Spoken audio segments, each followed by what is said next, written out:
Hello, this is rawbutter, and I'm giving you a video manual for my die NT pneumag frame. I'll kind of walk through the basic things and what you have to know. Of course, if you have any questions after this whole thing is done, you can send me an email at pmd803@gmail.com, or you can contact me through automags.org or mcarterbrown or anything like that. Okay. So a few basic things first. With the frame, I'm going to include this bag of spare parts. This is kind of hard to see. I'll take them out real quick. Okay, there's three things in here. Number one is a frame screw with this little brass collar on it. This is what you want to use to go up here. The brass collar keeps it from rattling around, and this is the right height for a ULE rail. So that's what you want to use for that. I think if you use the other screw that you have, it will be too tall, and then you'll run into problems. This guy is a spare U-ring, I think it's called, or a V-ring, which goes inside the piston. You really shouldn't need this anytime soon, but they're really hard to find, so if your piston ever wears out, that would be good to have. And then the last thing is this little O-ring. This actually goes, if you take your thumb screw, you can put this O-ring over the top, okay, and that provides just the right amount of spacing so that when you put a thumb screw up here, it's the thumb screw, the top of it is not going to rub against the bottom of the frame. It's going to provide a nice snug fit and just sit there nice. So that's what that is for. Okay, so all this is going into this little baggie of spare parts. Okay, and I'll just tape that to the frame. Alright. As for the frame itself, installing this is going to be really easy. The first thing you want to do is you take your rail, okay, which has the sear and the trigger arm. You have to remove this trigger arm, which is easily done with a pair of pliers. You want to, gosh, this is kind of hard to see, but one side the pin is like welded on, and the other side it just kind of fits through. So you want to grab the side it's welded, and then just very, very carefully. You can snap these arms, so you want to be careful, but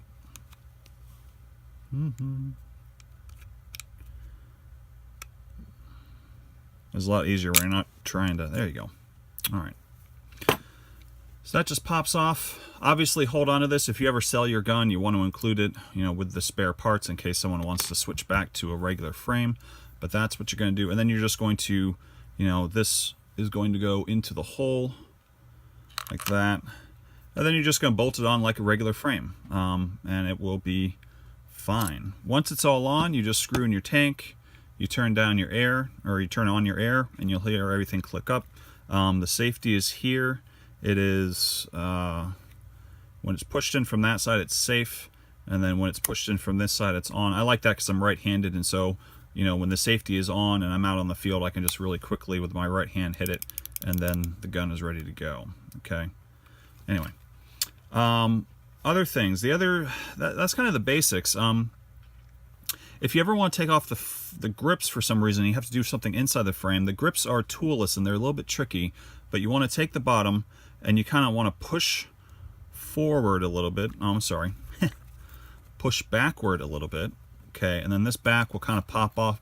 There's a little, this is hard to see, but there's a little groove that kind of has a clip, or a little thing that clips into the frame. So when you push back and then pull, it allows that clip to kind of come out. Okay, once that clip is out, you can push forward and the rest will come out, and then the top you're going to pull back and it will just pop off. Okay, so push, pull that, and then pull back on the front. Ooh, and then that whole thing comes off. These grips, they're just standard die NT grips. If you want to buy some new ones, they've got all sorts of different colors. They've got flat black, they've got white, they've got blue, and I didn't modify them in any way. I didn't have to cut anything out, so changing them out should be really simple.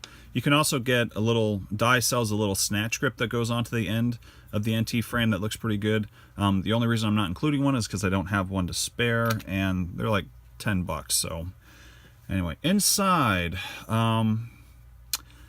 So the way this works, some of the air gets redirected up into the LPR, which then goes up into, this is a Mach 33 solenoid valve with all the electronics removed. The trigger has kind of this extra arm attached to it, so when you pull the trigger, that touches the valve, and then that releases air into the piston, which then fires the whole thing. Okay. Most of this is pretty low maintenance. As long as you put some oil down in the ASA every once in a while, you should be fine. But if you ever do need to take it off, all you have to do is you rotate this slightly, and then this you can just use a flathead screwdriver, pop that off, and then the manifold is held in by 2 screws. There's one screw here, and there's another screw here. If you take those 2 out, the manifold will kind of, I forget how it comes out. Oh, you have to move it down a little bit and then pop it out to the side. Oh, and you have to take out the trigger first too. So the trigger is held in with this screw. So you take out the trigger first, then you take out that screw, and you take out that screw. The trigger just lifts out off the top. Then you take out these other 2 screws, and then the whole thing kind of pops out. Then once everything else is out, you can get out the LPR, which is just a matter of unscrewing it, and then you can, maintenance everything as needed. I've also included, inside this little piece of foam is like a makeshift screw. Anytime you have to make adjustments to the LPR, you can't get like a real Allen key in there. It's way too big. But I've included this little makeshift key so you can reach in there and then you can make adjustments to the LPR. The only time you really have to adjust the LPR, I think I have this set up for an RT valve with, gosh, it was an RT on-off, and then, a regular output tank at 850 PSI or something like that. If you have a higher output tank, like 1000 PSI, you might have to change the LPR a little bit. The basic rule of thumb is that, once you have everything set up, if you back out the LPR, which is lefty-loosey, so if you back out the LPR until it doesn't fire anymore, and then you gradually increase the pressure until it fires reliably, and then you just leave it there, and you're all set to go. Okay.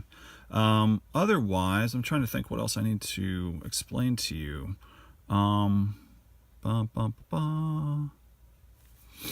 this hole. Okay. When you have the whole thing assembled, okay, one of the weird things about automags is that when you degas the marker, and you have a valve, this little pin, once it's aired up, this little pin pops out. And then when you pull the trigger, that moves the sear and it pushes the pin in, and then it fires the whole thing, and then it resets, and then the pin pops out again, okay? So when you degas the marker, that pin is always popping out, and it's reaching down through the hole. They have these little holes in the bottom of the automag bodies, and so the pin pops down through that hole, and then you can't actually get the valve out.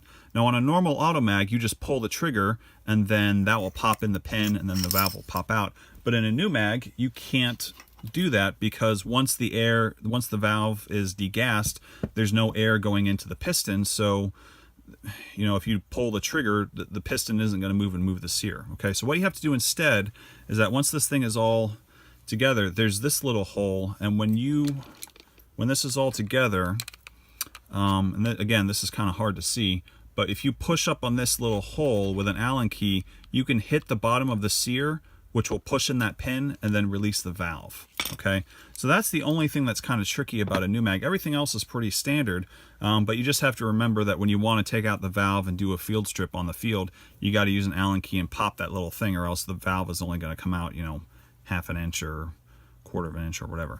Okay, I think that's about it. To get the frame, to get the grips back on, we're going to do... They go on a lot easier than they come off. And it's pretty, you just kind of push and prod until everything's nice and tight. There we go. Okay. And that's it. Like I said, if you have any questions, send me an email, send me a private message, send me a text, whatever, and then I will answer them for you. Otherwise, I hope you enjoy. Good luck and have fun.